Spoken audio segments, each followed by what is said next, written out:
Kindly mic बंद कर दीजिए जिसका भी माइक ऑन है मेरे अलावा। मैं अटेंडेंस ले रही हूँ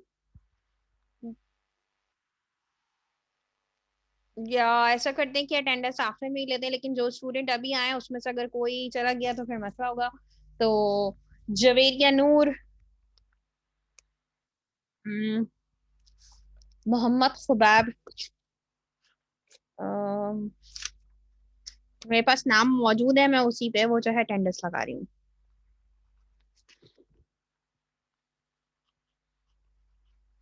और जब उनजा शेख, उम्मे कुलसूम, कुलसूम उम्मे कुलसूम, और कौन है, मोहम्मद हंजला, और कौन है, मोहम्मद खुबैब हो गए, नमरा खान,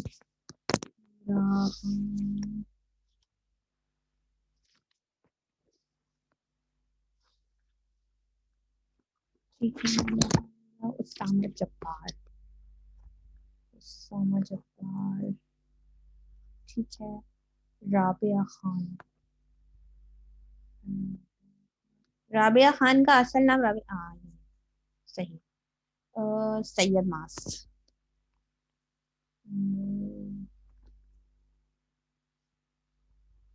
और तूबा इदरीस, ठीक है, और कौन है, उमायमा आलम,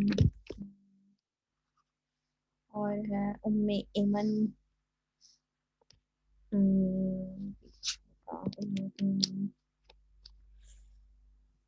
ओके, और कौन है, उम्मे कुलसूम, उम्मे कुलसूम तो मैंने लगा दी, उनजा शेख की भी मैंने शायद लगा दी है, उनजा शेख नहीं लगाई, उनजा शेख, ठीक है, और कौन आया, उनसे शुरू हुए 1 2 3 4 5 6 7 8 9 10 11 12, 1 2 3 4 5 6 7 8 9 10 11 12। चलो हम क्लास कंटिन्यू करते हैं जल्दी से। ये कौन आया, एडमिट ऑल तो हो गए हैं, अभी भी कोई है, चिज़ल एक वजाहत,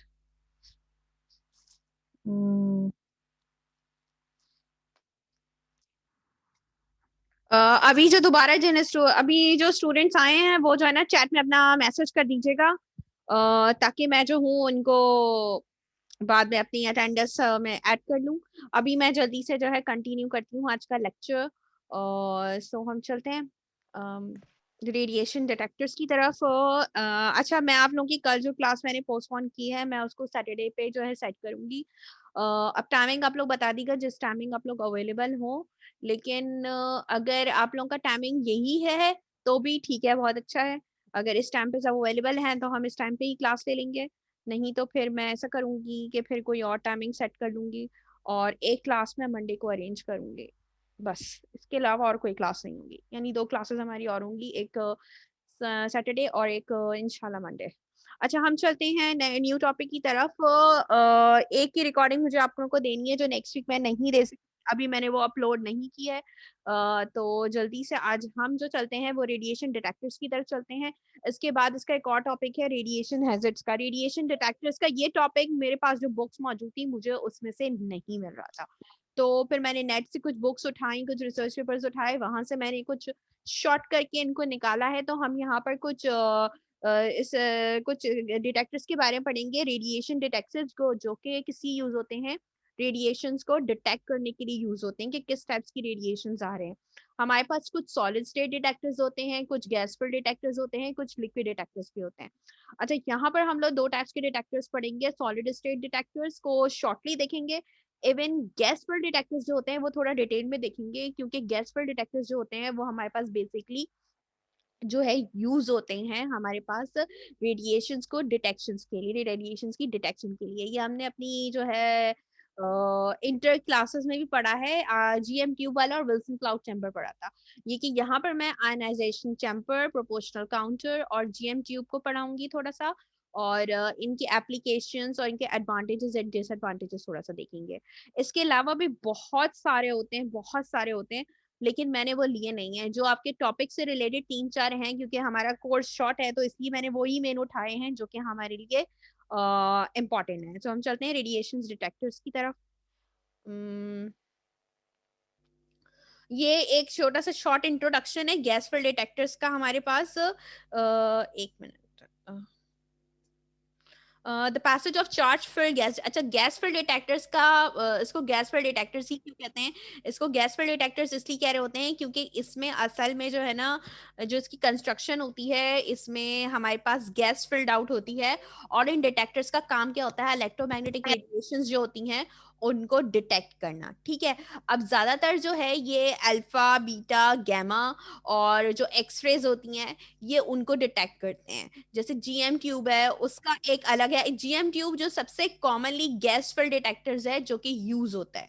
ठीक है। अच्छा, अब जो जीएम ट्यूब है उसमें हमारे पास जो है, बेसिकली जो जीएम ट्यूब का सबसे ज्यादा यूज होता है वो हमारे पास उसमें जो है सिलिकॉन, जर्मेनियम, सॉरी सिलिकॉन नहीं, ये इसमें आर्गॉन होती है और क्रिप्टॉन और जो है नियॉन और हीलियम गैस होती है, इसका मिक्सचर होता है। अच्छा, गैस फिल्ड डिटेक्टर्स में ये कह रहे हैं कि आपके पास the passage of a charge particles through a gas result in the transfer of energy. क्योंकि हमारे पास हो क्या रहा होता है, हमारे पास ऐसे यहाँ पर जो है हो क्या रहा होता है, यहाँ पर इलेक्ट्रॉन एक्साइटेड स्टेट से लोअर एनर्जी स्टेट में जा रहे होते हैं, तभी हमें डीके का प्रोसेस मिल रहा होता है। और जाहिर है जब डीके का प्रोसेस मिलेगा तभी वहां पर हमें अल्फा, बीटा, गामा जो है हमारे पास डिटेक्शन हमारे पास होगी, क्योंकि वहां पर रेडिएशन इमिट आउट होंगी इन फॉर्म ऑफ डीके के प्रोसेस के थ्रू। तो यहाँ पर हमारे पास जो है इलेक्ट्रॉन्स, हमने जहां तक पढ़ा था, हमने अल्फा, बीटा, गामा के अलावा जब अल्फा, बीटा के अलावा गामा को देखा था तो हमारे पास गामा डीके में जो है ना, हमारे पास 2 डीके हो रहे थे। जो गामा डीके हमें डायरेक्टली नहीं मिल रहा था, इनडायरेक्टली मिल रहा था, क्योंकि 2 टाइप्स के डीके हो रहे थे। पहले इलेक्ट्रॉन जो है एक एक एक्साइटेड स्टेट से एक लोअर एनर्जी स्टेट में आ रहा था। ठीक है। तो वहां पर हमारे पास या तो अल्फा डिटेक्शन, अल्फा की डीके हो रहा था या बीटा डीके हो रहा था। और फिर उस लोअर एनर्जी स्टेट के बाद इलेक्ट्रॉन जो है वहां से ग्राउंड स्टेट में जा रहा था, तो वहां पर हमें गैमा डीके मिल रहा था। इससे पहले हमें गैमा डीके नहीं मिल रहा था। और अगर फॉर एग्जांपल इलेक्ट्रॉन डायरेक्टली एक हायर एनर्जी स्टेट से ग्राउंड स्टेट में आ रहा होता है, तो वहां पर भी हमारे पास अल्फा या बीटा डिटेक्शन होती है। डीके की अल्फा, बीटा, गैमा, जो अल्फा बीटा डीकेज होते हैं उनकी डिटेक्शन होती है। अदरवाइज हमें गैमा डीके नहीं मिलता डायरेक्टली। ठीक है।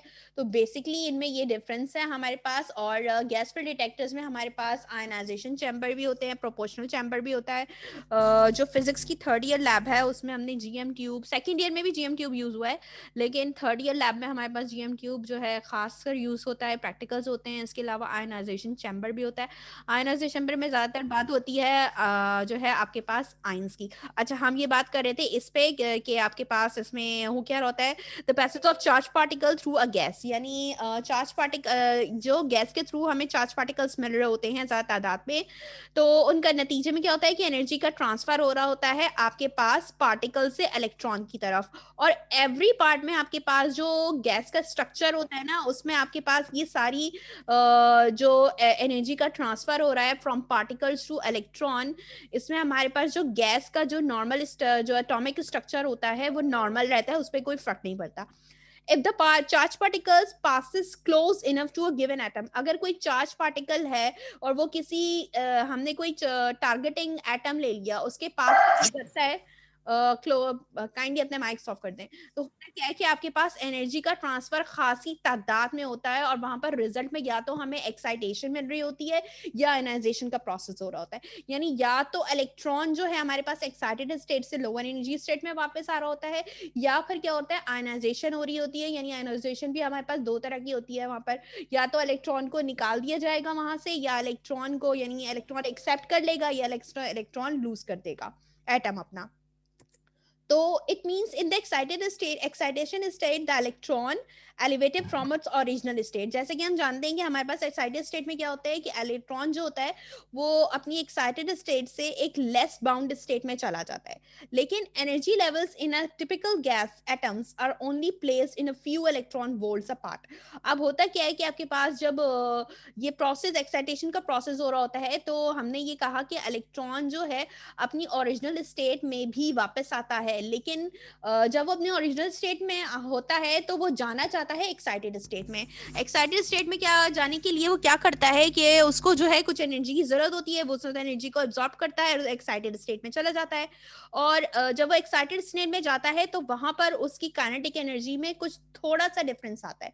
ठीक है, अब वो किस में वापस आ रहा है, एक्साइटेड स्टेट से। अच्छा, अब आप ये देखिए कि वो एक लोअर एनर्जी स्टेट से या ग्राउंडेड स्टेट से एक्साइटेड स्टेट में चला गया, यानी कुछ हाइट पे चला गया, तो उसकी पोटेंशियल एनर्जी में गेन हो जाता है और उसकी काइनेटिक एनर्जी में क्या होता है, उसकी काइनेटिक एनर्जी में लॉस पैदा होता है। तभी वो कह रहा है so that energy needed for the excitation is a small fraction of kinetic energy of typical radiation quanta। Quanta हमारे पास पैकेट्स ऑफ जो है एनर्जीज को कह रहे होते हैं, यानी फोटॉन्स को। कॉटन्स जो आपके पास फोटॉन्स है उसका दूसरा नाम क्वांटा है।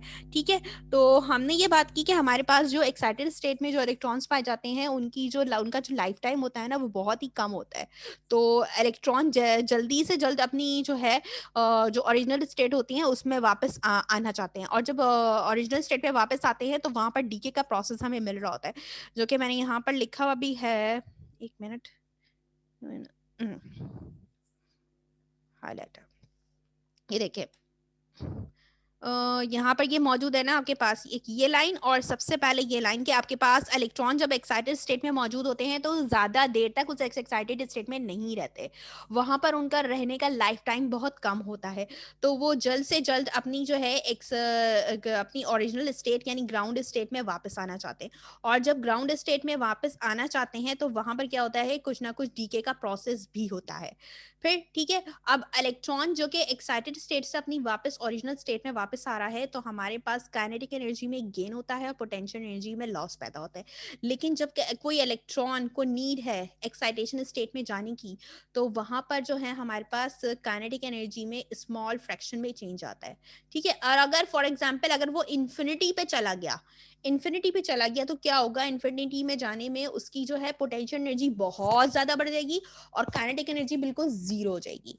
अब यहाँ पर कहते हैं कि आपके पास जो मैंने आपसे बात की कि typical means life time for excited state atom, जब इलेक्ट्रॉन किसी गैस कोई गैस कोई ऐसा इलेक्ट्रॉन कोई ऐसा एलिमेंट है जो कि गैस की स्टेट रखता है, जैसे कि कार्बन है, आपके पास ऑक्सीजन है, तो ये अगर एक्साइटेड स्टेट में जाते हैं तो हमारे पास यहाँ पर होता क्या है कि आप इनका जो लाइफ टाइम होता है एक्साइटेड स्टेट में इनके इलेक्ट्रॉन का जाने का वो बहुत ही कम होता है, तकरीबन फ्यू नैनो सेकेंड्स होता है।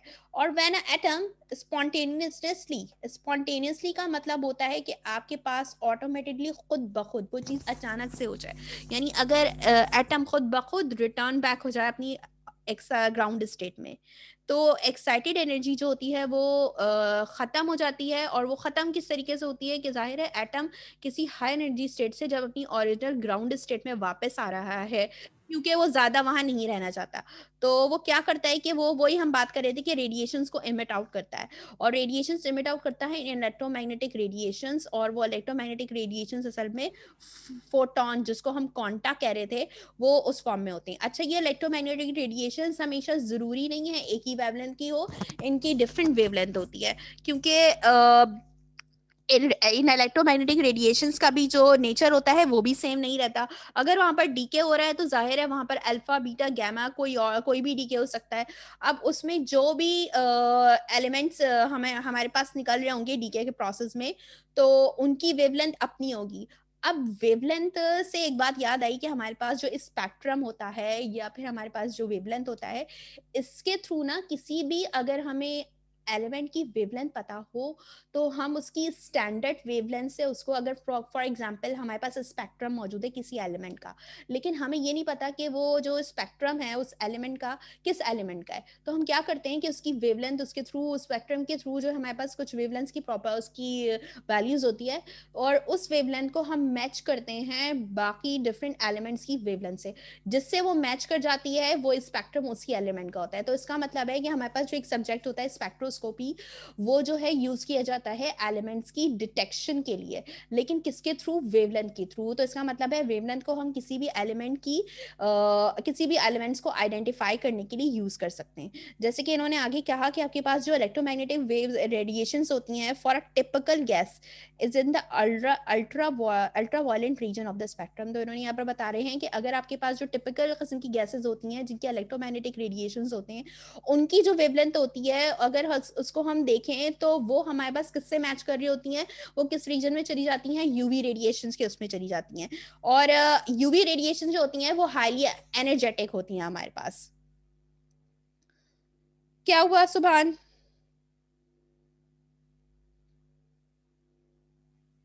प्लीज अगर कोई बाद में ज्वाइन कर रहा है तो अपनी अटेंडेंस जो है वो चैट बॉक्स में जो है वो डाल दे। या फिर मैं अगर, क्योंकि बीच में अगर हो सकता है स्टूडेंट लाइट जाने की वजह से, किसी और बात की वजह से अगर कोई स्टूडेंट साइन आउट हो गया तो मसला हो जाएगा, इसीलिए पहले ही आते वक्त जो है ना अपनी अटेंडेंस उसमें लिख दीजिए। तो आपके पास जब एटम जो है किसी एक्साइटेड स्टेट में चला जाता है तो वो ज्यादा देर वहां नहीं रुकता, वो वापस अपनी ओरिजिनल स्टेट में वापस आता है, और वहां पर वो क्या करता है कि रेडिएशंस को इमिट आउट करता है। बेसिकली जो गैसेस होती हैं उस वहां पर हमारे पास यूवी रेडिएशंस इमिट आउट होती हैं, और उसकी वेवलेंथ जो तो काफी शॉर्ट होती है, will create thousands of excited atom. देखो अब इन्होंने ये कहा है कि as a typical charge particles will create thousand of excited atoms, it tracks a resulting flash UV radiation protons appears. अच्छा, हमें रिजल्ट में जो है एक फ्लैश भी मिल रहा होता है किसका? यूवी रेडिएशंस के फोटॉन्स का।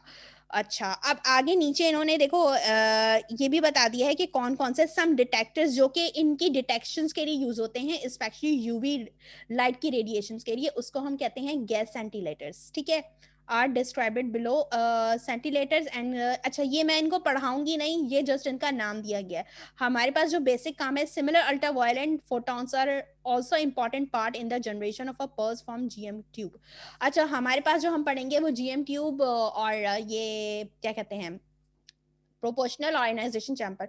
यहाँ पर बेसिकली ज्यादातर जो है हमारे पास अगर आप देखें अभी जो मैंने आपको सारा प्रोसेस बताया है गैस फिल्ड डिटेक्टर्स का, इसमें सिर्फ हमने ये देखा कि कोई इलेक्ट्रॉन एक्साइटेड स्टेट में जाने के बाद ग्राउंड स्टेट में क्या वापस आ रहा है और किस तरह की रेडिएशंस की इमिट आउट हो रहे हैं। और एक हमने देखा कि यूवी रेडिएशंस की जो है डिटेक्शन के लिए वहां पर आप गैस सेंटीलाइडर्स यूज करते हैं। वैसे जो गैस फिल्ड डिटेक्टर्स होते हैं उसमें आपके पास GM ट्यूब और प्रोपोर्शनल चैम्बर्स और आयनाइजेशन चैम्बर्स यूज होते हैं। तो अब बेसिकली हम उसकी तरफ चलते हैं कि हमारे पास हो क्या रहा है। अब नीचे की लाइन में नहीं पढ़ूंगी, वो आयनाइजेशन के बारे में सारा कुछ लिखा है, ये पॉजिटिव आयन और नेगेटिव आयन क्या होता है, फ्री इलेक्ट्रॉन क्या होता है। तो ये सारी बातें मैं आप लोगों को बता चुकी हूँ, मेरे ख्याल से बताने की जरूरत नहीं है। लेकिन अगर थोड़ा सा चाहते हैं कि आपके पास ही कह रहा है फॉर क्लोज इनकाउंटर्स बिटवीन, आपके पास एक इंसिडेंट चार्ज पार्टिकल होता है और एक गैस एटम होता है, जब वो उनमें एनर्जी का ट्रांसफर होता है तो होता क्या है, enough energy may be transfer to totally remove electron, यानी हमें इलेक्ट्रॉन को enough energy may be transfer to remove the electron, यानी इलेक्ट्रॉन को रिमूव, किसी भी एटम से इलेक्ट्रॉन को रिमूव करने के लिए जो एनर्जी हमें रिक्वायर्ड होती है ट्रांसफर के लिए, वो उसको कहते हैं, इसको उस प्रोसेस को कहते हैं आयनाइजेशन। अब वहां पर हमें दो तरीके की आयनाइजेशन मिल रही होती है, या तो वहां पर आपके पास कैटाइन का प्रोसेस होगा या एनाइन का प्रोसेस होगा, या तो आपके पास पॉजिटिव आयन होगा या आपके पास नेगेटिव आयन होगा। वो डिपेंड करता है कंडीशन क्या है कि ये वो एक्सेप्ट कर रहा है या यानी वो इलेक्ट्रॉन गेन कर रहा है या इलेक्ट्रॉन को लूज कर रहा है। देन अब उस पर चलते हैं नेक्स्ट उस पर। ठीक है, इसको मैं गायब कर देती हूँ या मैं नीचे ले जाती हूँ इसको, ये ज़्यादा बेहतर है। ठीक है, अब ये हमारे पास बेसिकली शुरू हुआ है कि आपके पास जो है ये जो गैस फिल्ड डिटेक्टर्स होते हैं, ये बेसिकली आपके पास काम क्या कर रहे होते हैं। If a radiation does not interact with any matter we have no method of detecting. अच्छा, अब होता क्या है कि आपके पास सबसे पहले हम करते क्या, अच्छा अब बगैर किसी रेडियो एक्टिव सोर्स के कोई भी रेडिएशंस को आप डिटेक्ट नहीं कर सकते। अगर मैंने खाली कोई जो है एक डिटेक्टर रख दिया, कोई भी रेडिएशन डिटेक्टर है, चाहे वो आयनाइजेशन चैम्बर है या जीएम क्यूब है, जब तक मैं वहाँ पर कोई रेडियो एक्टिव सोर्स नहीं रखूंगी उस जीएम क्यूब के क्लोज, तब तक वो जीएम क्यूब मेरे पास कोई भी जो है ना यानी रेडिएशंस को जो है डिटेक्ट नहीं करेगा। लेकिन इसका मतलब ये नहीं है कि वो कुछ भी डिटेक्ट नहीं करेगा। अगर मैंने एक खुले एनवायरनमेंट में उसको रख दिया तो वो क्या करेगा कि वहां पर हमारे जो है एटमॉस्फेयर में डस्ट पार्टिकल्स भी मौजूद होते हैं, वो डस्ट पार्टिकल्स भी क्या करेगा, वो उनको भी डिटेक्ट करेगा। क्योंकि आपके पास जो जीएम ट्यूब है वो बेसिकली आपको अभी ये नहीं बता रहा होगा कि वो किस किस को डिटेक्ट करे, अल्फा है, बीटा है, या उसमें जो है गैस पार्टिकल्स हैं या डस्ट पार्टिकल्स जो है उसने डिटेक्ट किए हैं। ये हमें सारा कुछ पता चलता है उसके ग्राफ के थ्रू। अच्छा, जीएम ट्यूब की ये प्रॉपर्टी होती है कि ये 400 से 600 के वोल्टेज पर ये काम करता है, इससे ज़्यादा और इससे कम पे ये ऑपरेट नहीं होता। बेसिकली क्या होता है कि हमारे पास जो है जीएम ट्यूब की अच्छा शेप क्या होती है मैं थोड़ा सा आपको बता देती हूँ, लेकिन मेरे ख्याल से जब हम शुरू करें तो ज़्यादा बेहतर है, अभी हम ये पढ़ रहे हैं तो ये करते हैं। अच्छा, हमारे पास मैंने आपसे बात की कि हमारे पास जो है कोई भी हम डिटेक्टर्स यूज कर रहे हैं, रेडिएशन डिटेक्टर्स, वहां पर हमें लाजमी किसी रेडियो एक्टिव सोर्स की जरूरत होती है। तभी जाहिर है उसमें से जब रेडिएशन सिमिट आउट होंगे तो जो भी डिटेक्टर है उसको क्या करेगा, डिटेक्ट करेगा। An important process for radioactivity detectors exploit the signals generated due to ions and electrons. अब detectors based on the ionization of gases. अच्छा, इसमें इसने कहा कि ion pairs in a gas produce by ionisation radiation do not recombine. अच्छा, जो ions का pairs होता है किसी भी गैस में जो प्रोड्यूस हो रहा होता है किसके थ्रू, आयनाइजिंग रेडिएशन के थ्रू, तो वो रिकम्बाइन नहीं होते, क्योंकि जो उनकी जो एनर्जी होती है इलेक्ट्रॉन्स की वो डेसिपेट हो जाती है। तो जिसकी वजह से किसी भी गैस में आपके पास जो इलेक्ट्रॉन्स और आयंस होते हैं वो फ्रीली मूव कर रहे होते हैं, क्योंकि जाहिर है ना गैस एक चीज है, आपके पास उसका कोई ना कोई अपना वॉल्यूम होता है ना कोई उसकी शेप होती है, उसको जितनी जगह मिलेगी वो उतनी जगह जा जा जा के पहुंच जाएगी। तो उसमें फ्री इलेक्ट्रॉन्स और फ्री आयंस बहुत ज्यादा तादाद में होते हैं। ठीक है, और इसी तरीके से अब हम स्टार्ट करने जा रहे हैं आयनाइजेशन चैम्बर। अच्छा, इसका मेन पार्ट क्या है, the key component of the ionisation chamber are shown here. इसमें जो है आपके पास एक डिटेक्टर चैम्बर मौजूद होता है, एक वोल्टेज सप्लाई यानी बैटरी लगी होती है, और उसके साथ एक एम्पेयर मीटर होता है। एम्पेयर मीटर से मुराद है कि आप यहाँ पर जो है ना एक एम्पलीफायर्स लगा सकते हो। एम्पलीफायर का काम क्या होता है कि वो जो वीक सिग्नल्स होते हैं, चाहे वो करंट हो या वोल्टेज हो, वो उसको एम्पलीफाई करके दे रहा होता है अच्छे तरीके से। यानी जो वीक सिग्नल्स को आप नॉर्मली हमारी जो डिवाइस हम इलेक्ट्रॉनिक डिवाइसेस लगाते हैं वहाँ पर डिटेक्शन नहीं होती, तो वहाँ पर हम एम्पलीफायर का यूज़ करते हैं।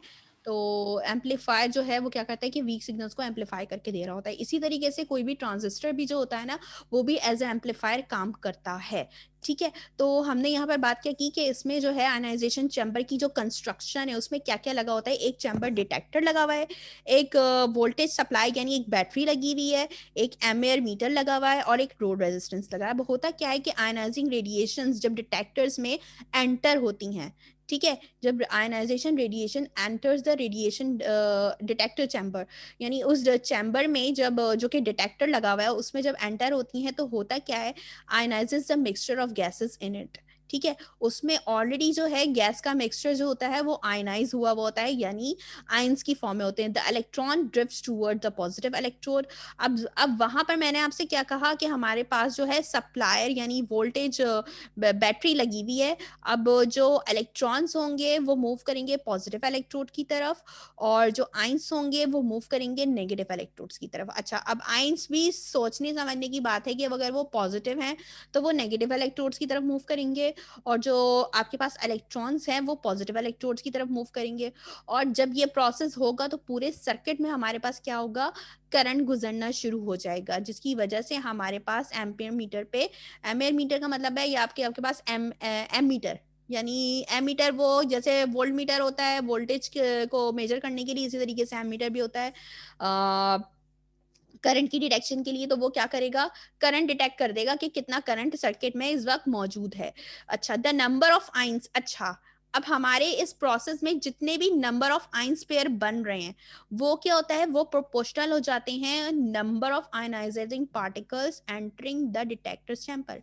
यानी कहने का मतलब है कि आपके पास जितने आयनाइजिंग पार्टिकल बिल्कुल स्टार्टिंग में चैम्बर्स में क्या हुए हैं, एंटर हुए हैं, तो वो नंबर ऑफ आयनाइजिंग पार्टिकल्स सारे के सारे प्रोपोर्शनल हो जाते हैं किसके, उस आयन पेयर के, जो कि हमारे पास जाके नेगेटिव इलेक्ट्रोड्स पे क्या हो रहा होता है, वहां पर जाके जमा हो रहा होता है।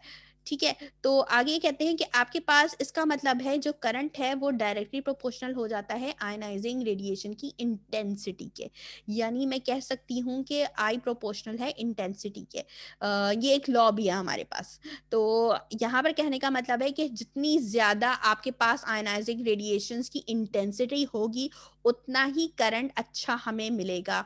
मींस आपके पास आयनाइजिंग रेडिएशंस अगर ज्यादा तादाद में हमारे पास number of ionizing radiation chamber में जितनी ज्यादा तादाद में आपके पास एंटर होंगे उतने ही ज्यादा आपके पास नेगेटिव इलेक्ट्रोड्स पे आपको आइंस और पॉजिटिव इलेक्ट्रोड्स पे आपको इलेक्ट्रॉन्स मिलेंगे, जिसकी वजह से आपके पूरे सर्किट में करंट भी बहुत अच्छा गुजरेगा।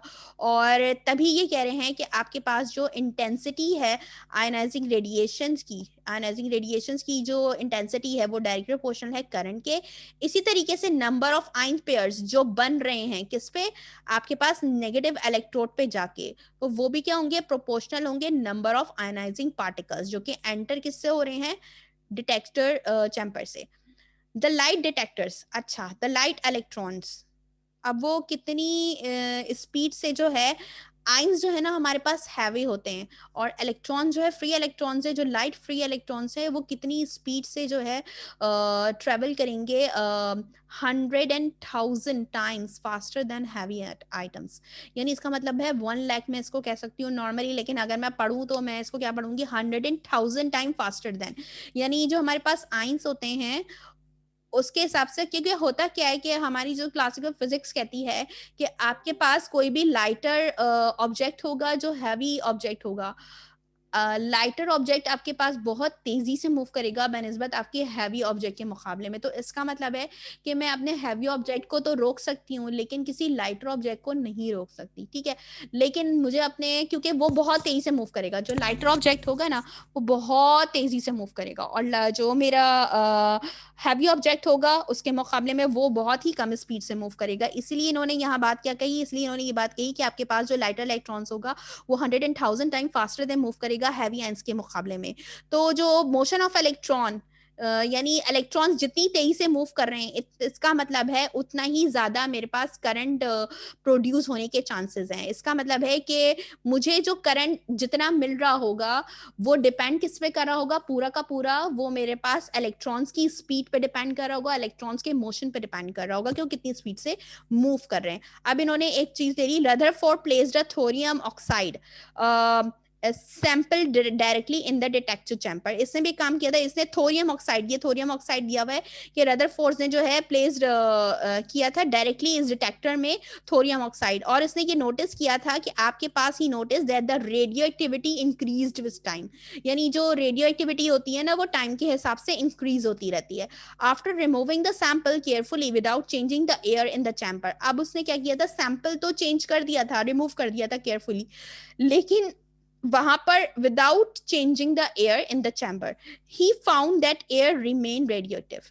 यानी उसने ये थोड़ी सी बातें करी कि उसने थोरियम ऑक्साइड वहां पर रखा सैंपल के तौर पर डायरेक्टली इन दिस चैम्बर, और उसने ये ऑब्जर्व किया वहां पर कि हमारे पास जो वक्त गुजरने के साथ साथ जो है जो रेडियो एक्टिविटी का प्रोसेस होता है वो इंक्रीज होता रहता है, क्योंकि हमारे पास डीके का प्रोसेस बहुत तेजी से होता है।